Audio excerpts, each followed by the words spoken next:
Hello everyone, today we talk about the Germanic settlement in Western Europe and more in general about the armed groups and the control of the territory. We have been talking a lot about migration era recently.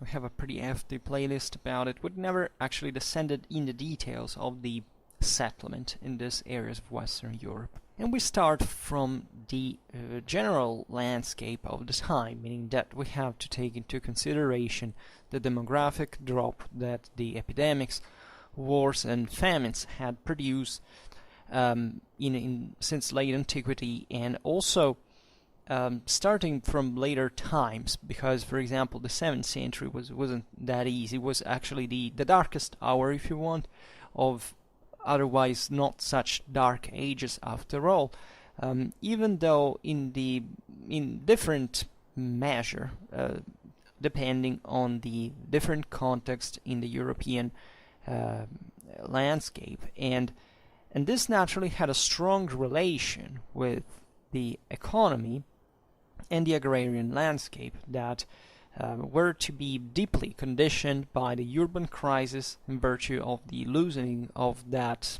deep interchange between the rural world and the urban environments that had characterized the Roman times. And in reality, such fluxes diminished, but they never stopped definitely, especially in Italy, where the cities, even though impoverished and regressing, did maintain their own territorial identity.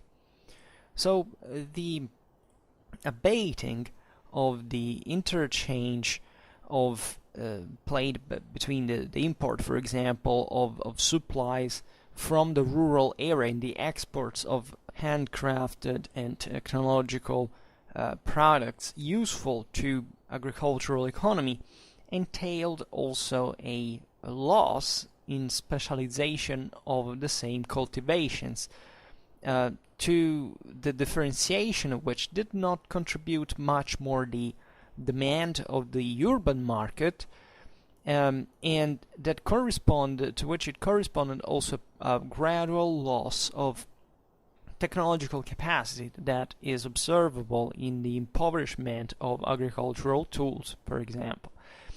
And telling the truth, this level had not been such elevated even in the Roman society that had contained the technological costs also in agriculture through the recourse to this abundant slave labor, right? And now, with the shortage of such resource, the situation was worsening, also considering the scarce experience in the rural exploitation of the new masters that were, as we'll see now, not much versed, essentially because of their juridical condition of freemen and therefore of men apt to arms in the management of the land.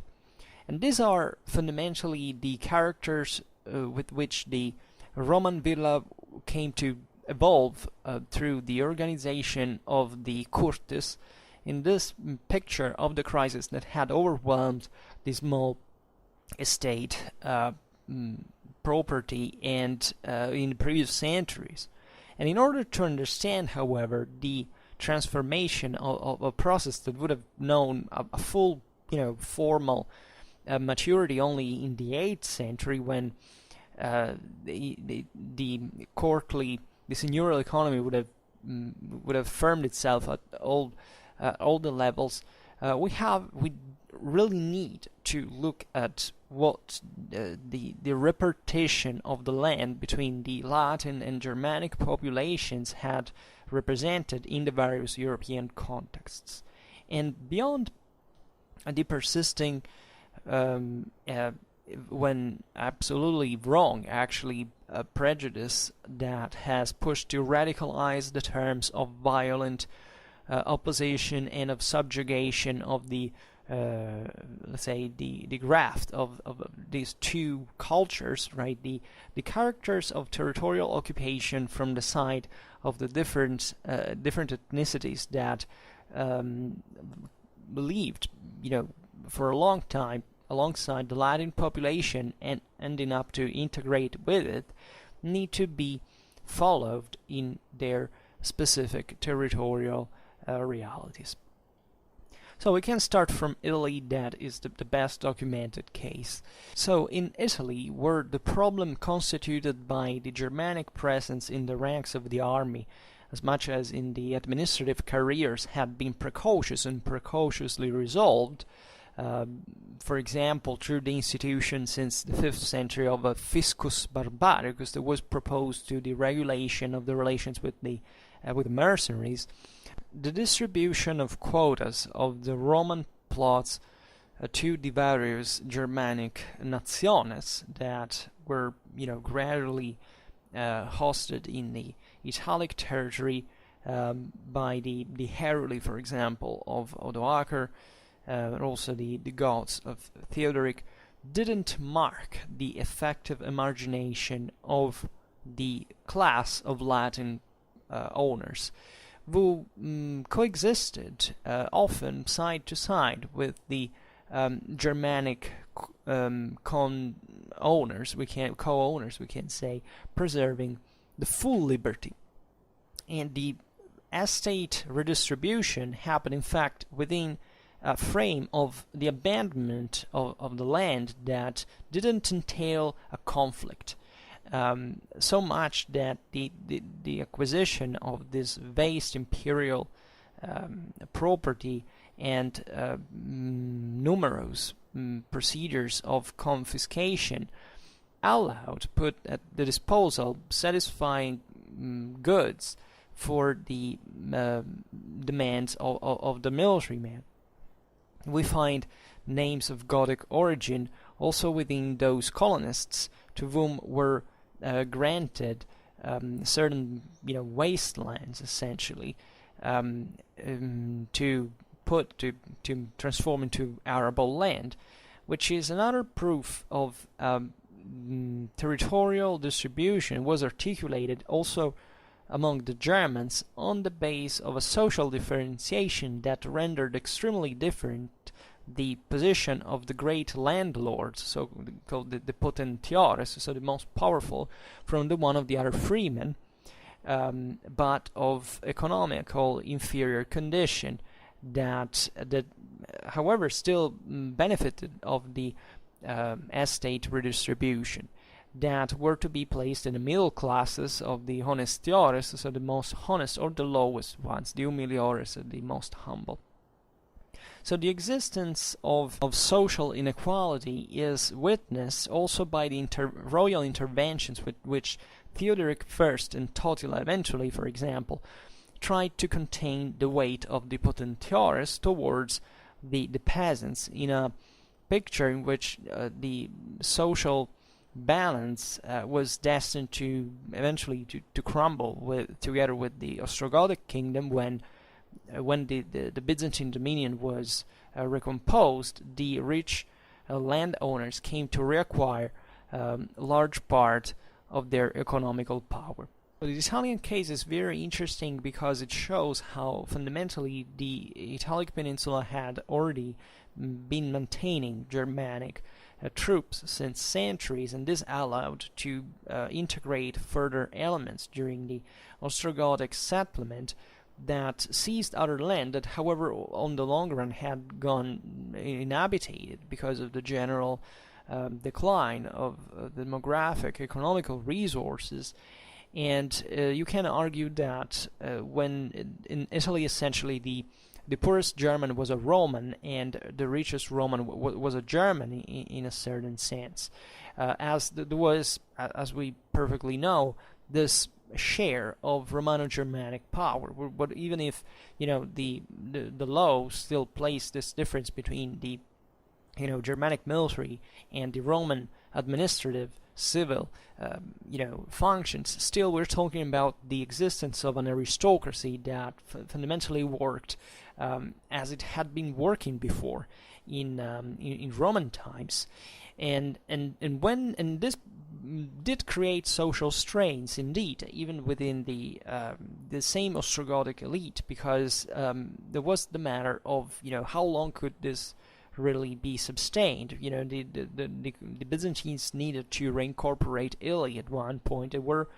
pushing naturally on this advantage that the pre-existing structures of these massive estates of senatorial owned by the senators could do when the reintegration in this broader Mediterranean trade circuit. And during the Gallic War, Totila indeed promised not just to the Goths, but as a matter of fact to all the colonists, to become fundamentally free, to have a major land redistribution that could cease their dependency on these major landowners by which they were regularly exploited, right? And the war didn't even render this necessary, because basically the latifundia were destroyed, right? So this is very important, because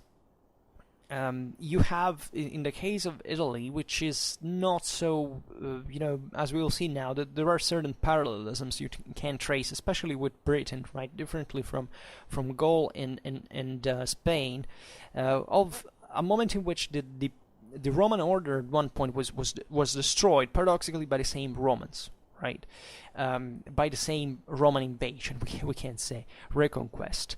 And this was very, very useful for what was coming later, that is the Longobards. And unfortunately, the few availability of sources doesn't really allow to clarify which were the modalities of occupation of the soil from the side of the Longobards after the conquest of the peninsula.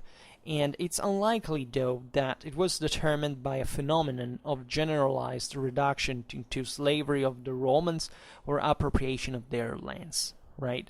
This has been debunked by at least two generations of historians, in the sense that the Longobard kingdom saw basically this massive integration of the Roman element into the Longobard ethnic identity, so much that basically every inhabitant became a Longobard, juridically speaking. And this was facilitated exactly by the fact that even the destruction of the latifundia had allowed all these various peasants essentially to start a new life on their own. So it was useless kind of occupied land. There was no major estate to seize and to rule like it had been done in Spain, for example, by the Visigoths, as we'll see, or also by the Franks in the north of Gaul, where, as we will see, there was actually also a quite mixed, quite blended character in terms of Romans and Germans at that point. And the Longobards were too few. They were, even if they were one of the largest groups that set itself in motion during the migration era to settle in Western Europe, they were like from 1 to maximum really at 3% of the Italian population. It is true that they didn't occupy literally all the peninsula, but basically the major interland was all Longobardized fundamentally, and in these lands we don't find any form of violent superimposition, right? The only distractions are in those lands that were kept existing under Byzantine control. But the Longobards essentially established themselves within a population of Roman landowners that, as we will see now, for the majority remained there without any confiscation, and that eventually simply transitioned into Longobards, being part of the Longobard subject and simply choosing to be as landowners, right, to be part of that class of freemen that they had always been. And even if it's been hypothesized that after the Longobard conquest was the appearance of a class of half freemen that were known as the Aldiones, And therefore, there is this debate of whether, who were exactly these people. It's obvious that the Longobards arrived thinking that, from a political and juridical point of view, they were the conquerors over the conquered population, right, over the vanquished population of the Romans. So these people initially were considered as non-full freemen, because they were not Longobards, they were Romans, right? But at the same time, this shows that these half freemen were fundamentally preserving, together with a margin of personal freedom, also the use of their land, right? That they could, in this sense, this was the most important thing, be burdened by, taxes and services, acquiring their possessors the role of tributari to the kingdom. But it's also been demonstrated that many Romans of inferior condition actually sought refuge under the Longobards to escape the tyranny of their masters, of which they shared the ethnic origin. So as Romans, and which is a phenomenon that is very famous also in other European lands. There were in Italy, there were many Romans that were escaping the Byzantine lands to go live into the Longobard kingdom, because they knew that there was much less fiscal pressure, that they were welcomed to be part of the general the peasantry, and that could contribute to the economy and the labor force of the kingdom. And the demographic resources definitely were not enormous, right? So this all points to the direction, together with the practical disappearance of most and the absence of Roman activity in the Longobard kingdom in this regard, that objectively these people were all eventually and quite quickly assimilated by the Longobards, and creating a pretty sound and steady territorial domination, right? Aside from what it's commonly believed, that the Longobard kingdom was split, that the dukes always fought, this is nonsense. It's been debunked. This was what we thought like more than 50 years ago. This is not considered actual history anymore. There is no evidence of that. We explained this on the Longobard history playlist at length, so if you're interested, please go look at that. And what is interesting, note that we know better, relatively better, is the form of the properly Longobard settlement in the Italian peninsula, right? Just like the Goths, first of all, that were also in part surviving after the Gothic War in Italy. There were certain Ostrogothic garrisons that were stationed, in certain places, especially at the borders, along the Alpine passes, or the Apennine. So these strategic areas, also the Longobard basically settling there and integrated this other Germanic elements along the way. And we know of these kind of dotations, territorial grants to maniples of Longobard warriors, the so-called gazindi. That is a term that is, I think, abused, because it actually appears later on in the sources. The gazindi are a phenomenon chiefly of the late Longobard kingdom, but there are certain historians who argue that they were kind of, that they were there, right, since the beginning, and we don't know actually, but it was definitely not a widespread social phenomenon. But these were essentially more than warriors, as it's been conceived before. They were essentially magnates. I mean, people who were landowners that knew the place, that were points of reference from the local king, from the kings at a local level, and that could essentially form a bond between the monarchy and the territorial communities. Whenever this phenomenon happened, however, it was essentially fairly easy in the Italy depopulated by Justinian pandemics to actually settle in this wasteland, right? That we know, the Italian countryside went largely depopulated after the war and the plague. So it was easy to cut out this vast areas of uncultivated land and that had been abandoned because of the mortality that had decimated the population. Also, it was not infrequent that new landowners, very differently from living out of the rents that would be, ensured by their own new subjects, were actually working land on their own. In a very articulated picture of social situation, so that even in the very first generation of the settlements, even between the conquerors and the vanquished, there were striking parallelisms in terms of social classes. I mean, there were many, not so many, but some poor Longobards after all, and then there were the dukes that fundamentally settled in the cities. They had their own palaces, were big landowners, right? Nothing excessive, because once again, the Longobards settled in areas where there weren't large estates that could control, like you can still find in Gaul, with this massive amount of land, very scattered, very extended. These were all, compact land plots. It were surely quite big, but they also weren't competitive, couldn't allow these people to compete against the monarchy. The history of the creation of Longobard monarchy is something we also explained, and yet the kingdom functioned pretty well, because unlike in France, for example, we've just discussed yesterday the problems of the Merovingian monarchy in general, the nobles didn't have enough amount of land to compete with the king, right? So the only way to actually struggle for power was within the career, the public career within the cities, that therefore served the public authority, the monarchy, and in general a civil function, right?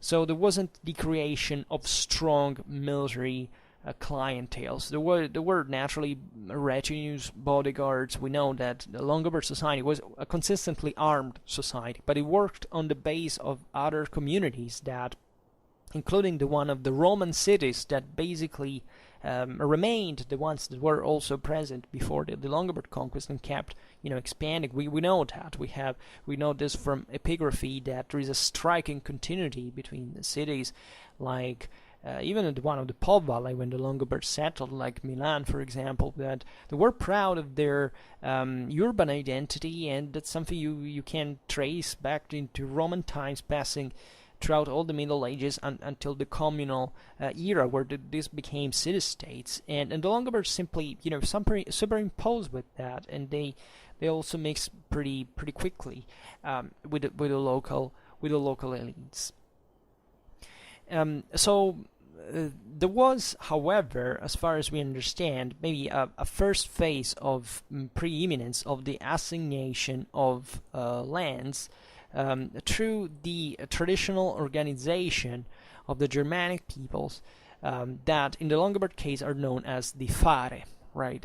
From the Germanic Fahren, right? So Fahrgemeinschaft. So these were properly communities, group of travel, right? The Longobards entering in Italy in 568 and the following years were basically devoid of a strong central power. The monarchy was effectively structured only from the 80s of the 6th century. So the initial phase of Longobard settlement was quite disorderly, and that's why they scattered actually through the whole peninsula, right, and creating this extremely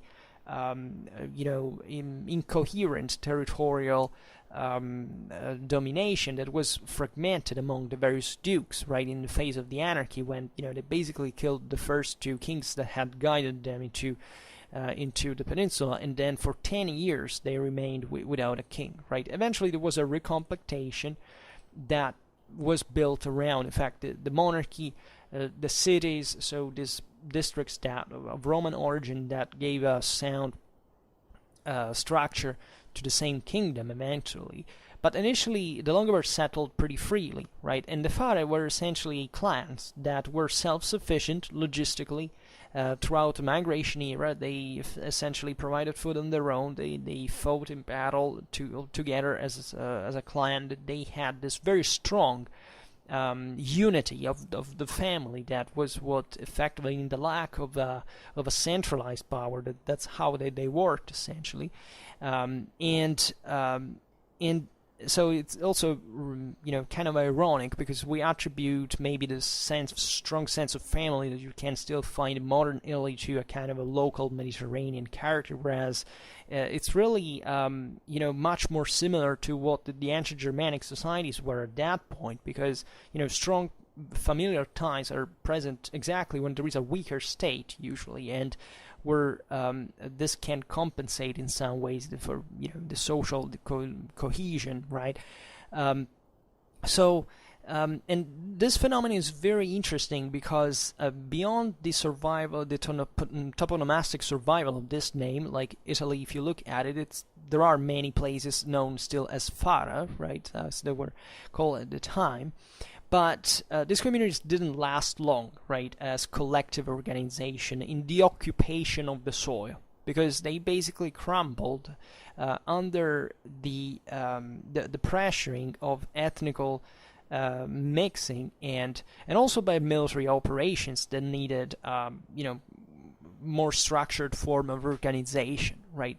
And so, with the beginning of the Longobarд kingdom proper, at the end of the 6th century, were reached new balances that would essentially start this deep work of Romanization of the Longobard customs that confirmed the obvious datum of the numerical and also institutional superiority of the vanquished over the conquerors, right? And this is very fascinating, because if you really look at Longobard history, you see how the Longobard kingdom evolved in a virtuous way, right? It was one of the very few cases of the consolidation of a public authority, of an efficient justice system and administration. This is very similar, in fact, to Britain, and there are striking connections to that, exactly because of how this history of land distribution had happened.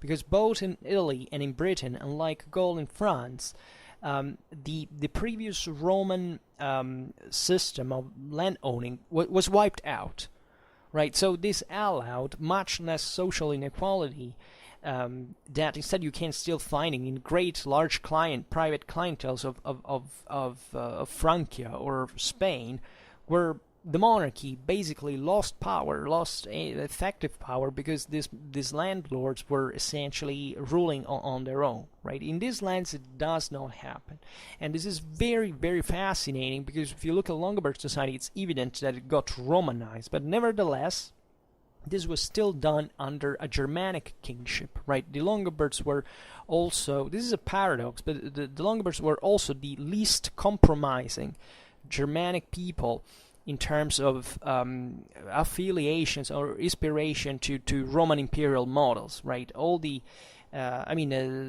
Franks, the Visigoths, even the Anglo-Saxons at one point, they tried to acquire this kind of imperial political character. The Longobards did not give a damn about that. Once they chose Italy, they built up their territorial domination. That was their kingship. It was Longobard. That was it. It acquired a quite concrete and solid territorial horizon. All they had to rule over was Italy. That were kept contending to the Byzantines, but they remained politically, institutionally, and juridically Germanic. And this is extraordinary in the history, because you don't find this clarity of intents like in any other Romano-Germanic kingdom anymore.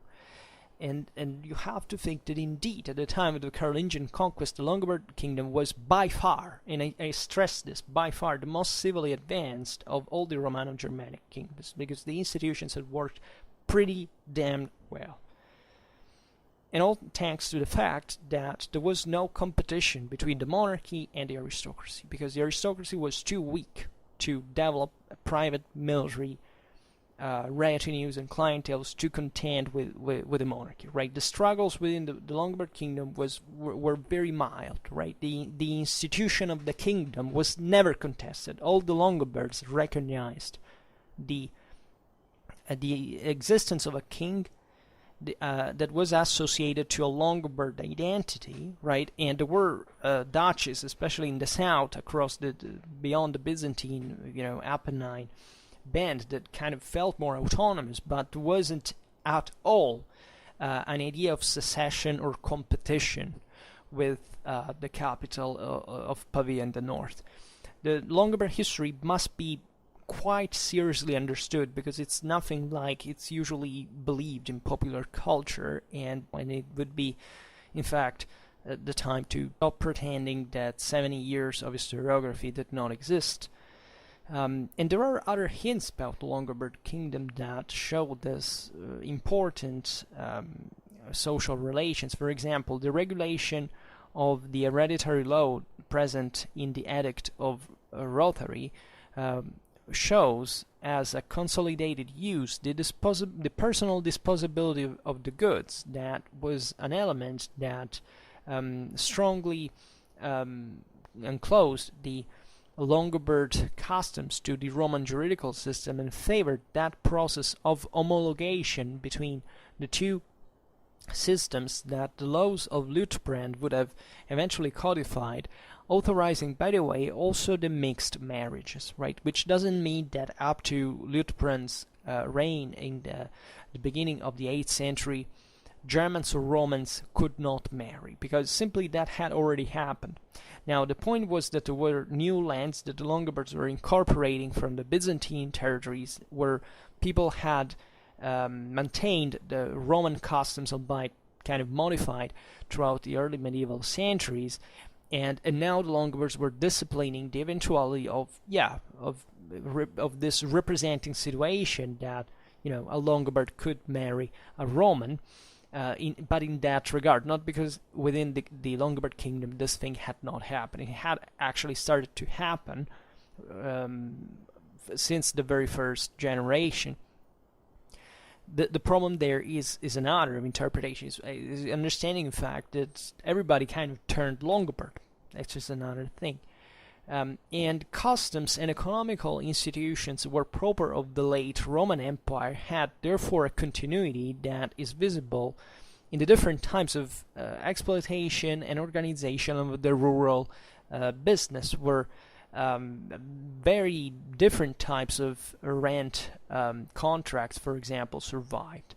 So this doesn't mean that there was a Romanization of the Germanic juridical institutions of the edict. There was simply the expression from the Longobard monarchy of regulating survivals and the cultural traditions that witness a coexistence with the Romans within the same territorial environments.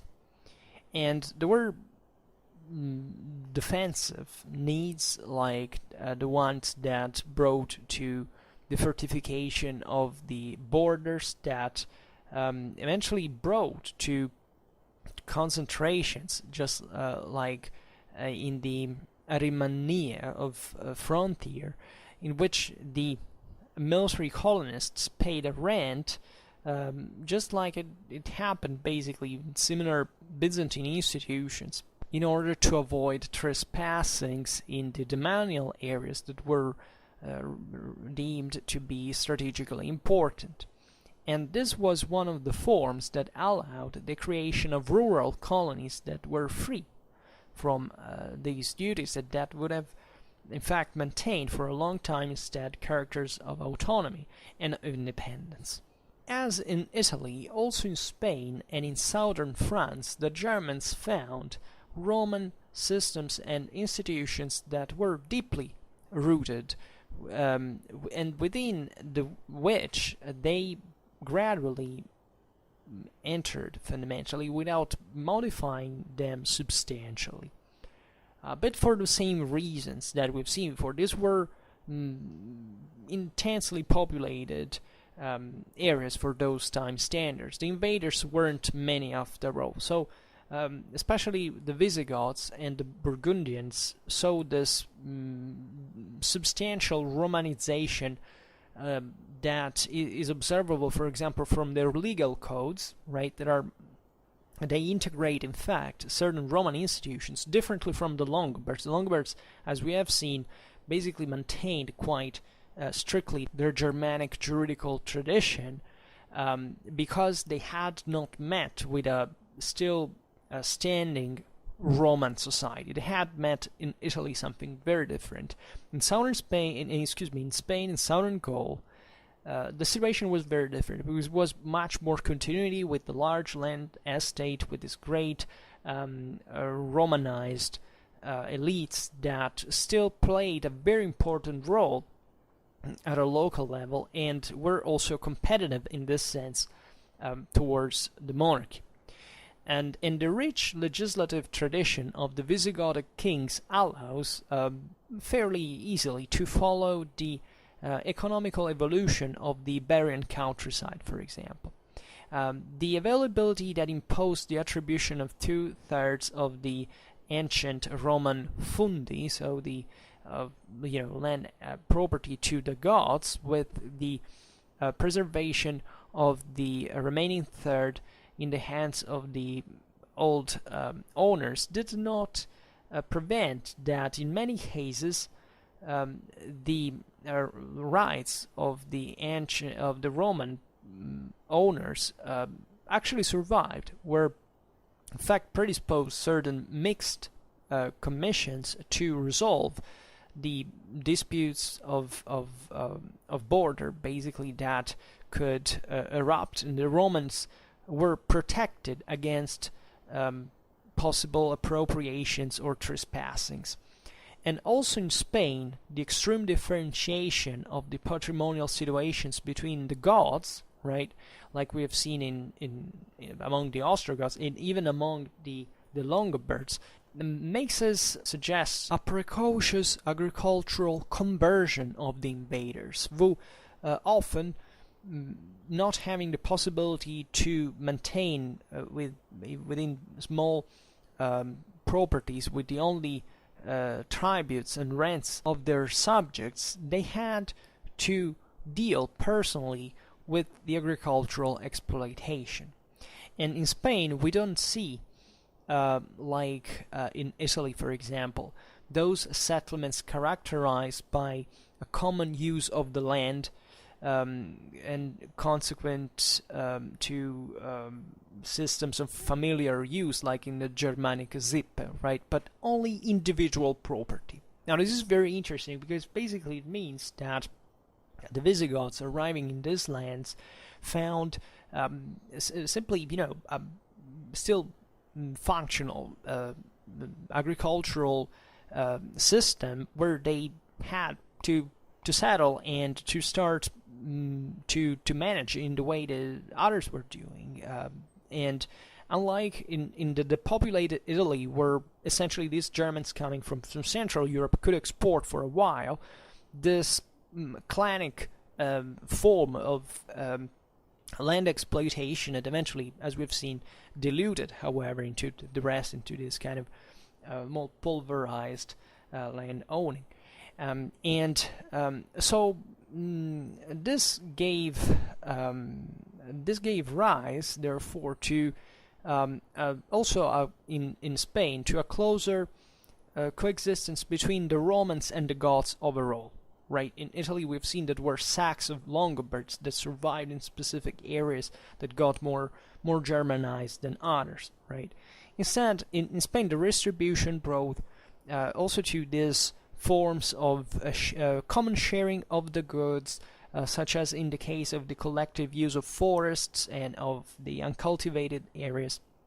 And also in Spain, the recognition of the right to alienate the property and the full personal disposability of the properties brought to fragmentation and social inequality in the repartition of the soil that modified the original assignations within the same Goths, right?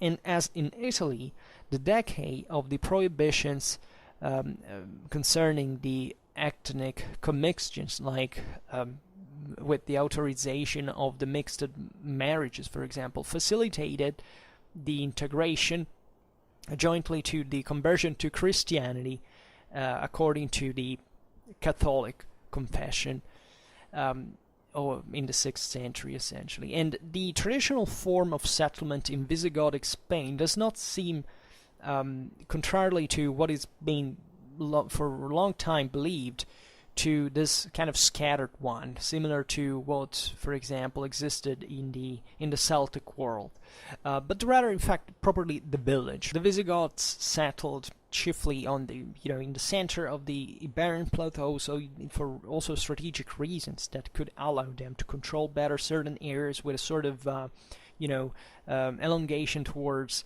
the north, the troubled north. The Visigoths were also actually the only Romano-Germanic people, as far as I know, to actually found new cities of royal foundation that were kind of chiefly of military and strategic function for territorial control, but that in that sense were conceived also to reproduce. I mean, the royal authority with palaces, with certain monarchic symbols throughout the Iberian Peninsula. And we find similar developments in concerning the land distribution in Spain under the Visigoths, also for what concerns the lands assigned to the Burgundians, for which the kings drew from the demanial areas, so burdening the Roman property with part quotas that were, however, fundamentally small in size. And contemplating the Burgundian private law, the division of lands, the splitting of lands between the heirs, the alienations were frequent. In these cases, the Roman hospice were ensured rights of prelation on the sold quotas, and even also among the Burgundians, the patrimonial differentiations brought to the formation of a class of nobles, of magnates, in the face of the middle and small landowners, and also of inferiores personae, which means inferior people, that basically coexisted with the same distribution of wealth in the world of their Roman hospices, right? So even in Burgundian society, you find there is a big difference, big social difference, inequality between the top Burgundians and the lowest Burgundians, so much that there were people that at that point were, even very, very poor, and probably the majority of Romans actually what was substantially richer, right? So it's as if there were parallel societies, but that's exactly the point, right? That there were, if we look at Italy, Spain, and Burgundy, what you find here is that, where in another, the main difference here is how stratified these societies were. But in all of these cases, in Southern Europe, you find that the Germans and the Romans mix, where in another. In Longobarд Italy, this happened by turning all the Romans into juridical Germans. In the Iberian Peninsula and in southern Gaul, this happened basically in the same way, but integrating Roman elements in the juridical production of the same kingdom. So that basically this got blended even at a higher level by recognizing the continuity of a lot of Roman institutions and juridical and practices, right? And we'll have to explain this better, because especially the Visigothic and Burgundian laws are very, very meaningful from this point of view. It really shows you how it was more the Germanic law that gave way to the to the Roman law that was much more functional. It was already there, right? It was basically the Theodosian Codex, but adapted just a little bit to the, for the time that these lands had remained devoid of Roman administration, but they were substantially Roman law, and they survived as such. It's very, very fascinating. Now, the situation now in Northern Europe was different, right? Starting from the Franks, we see that their precocious and pacific settlement within the imperial boundaries brought to their integration in the territorial system without the need to of radical redistribution of landed property to happen, right? The reserve from which the Frankish kings drew in order to recompensate in a temporary fashion, that was the one tied to the effective service that was provided.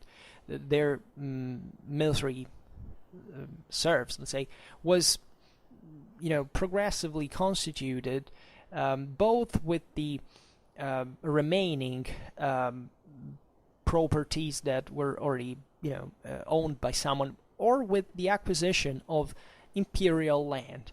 But also with the ones belonging to the church, there was a bit more of a strained relation, but fundamentally nothing clamorously, conflictual for the stability of the kingdom. The Salian law contemplated expressly the parity of law between Romans and Franks, within which was collocated the preservation of the estate patrimony of the first, right, that could therefore both possessores and tributari. What does this mean exactly? Well, it means that, unlike, for example, the Longobards in the first generation, or even the Visigoths, etc., the Romans had to pay a tribute to the monarchy even if they were free.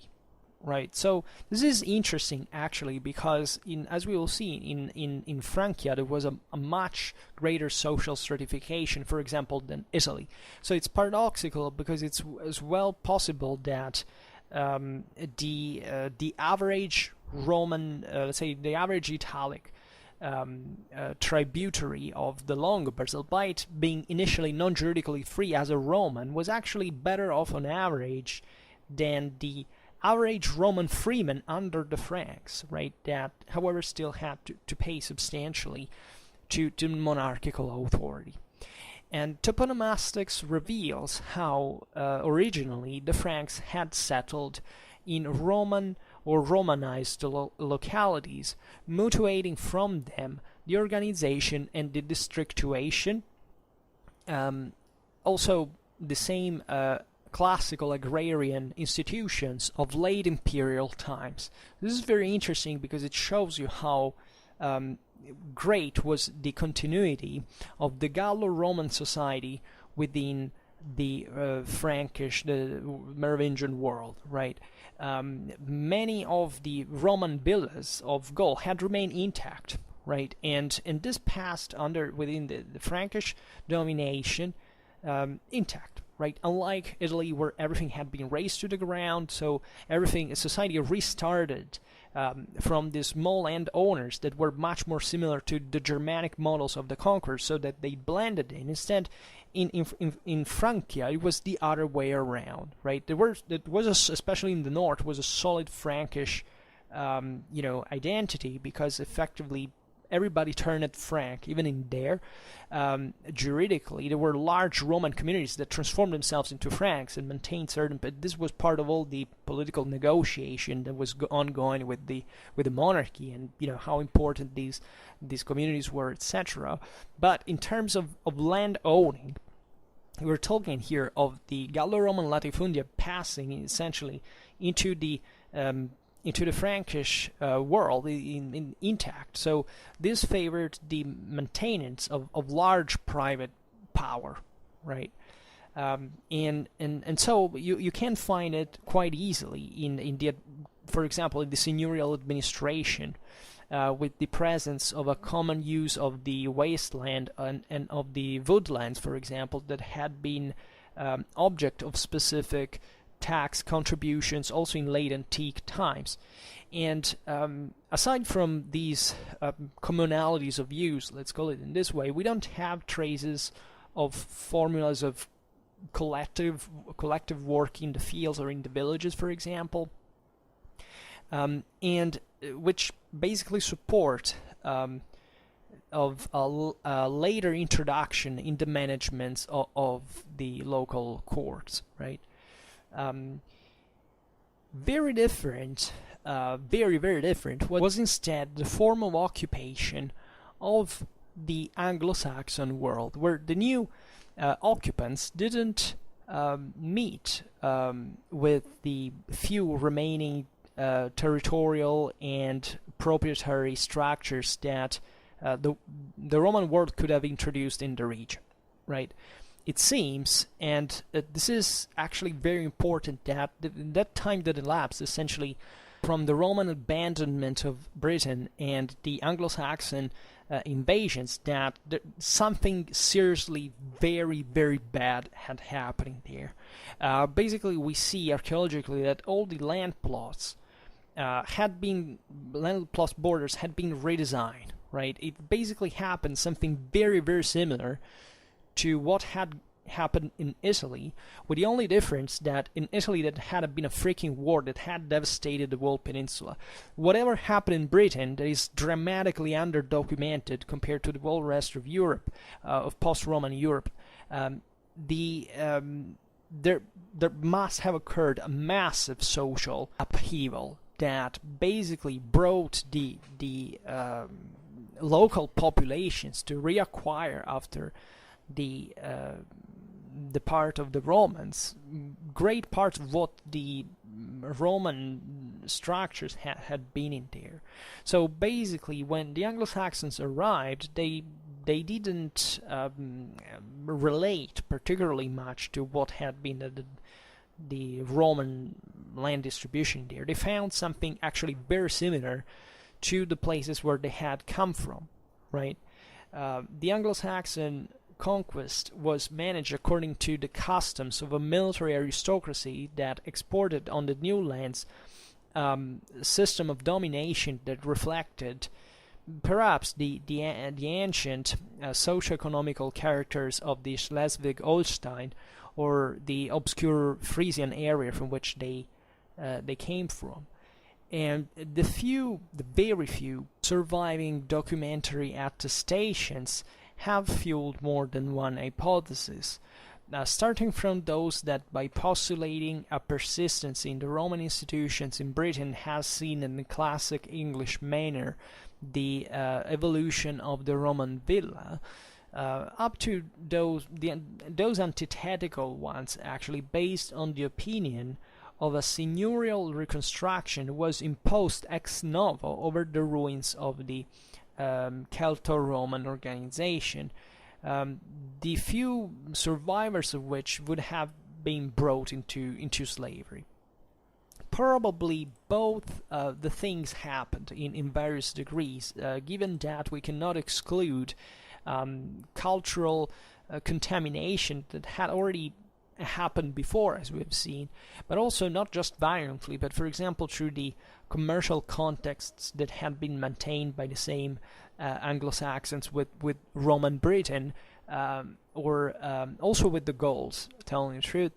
And for what it's given us to know on the organization of the lands from which the Anglo-Saxons came from, well, the invaders had, in all likelihood, a social structure of military character that had already by that point superimposed to the parental ties those deriving from the service and of the loyalty in arms, right? So instead, and then the zippe, the comitatus. Now this is very important because the characters of the invasion of Britain by the side of the Anglo-Saxons are different from other peoples there. When you look at peoples like the Goths or even the Longobards, with all their differences, these were essentially, like 100,000 people, right? Something more depending on which groups we will look at. Something less, actually, also possibly in certain cases. You see that it was an entire society, an entire people, right, shifting from one part of Europe to another.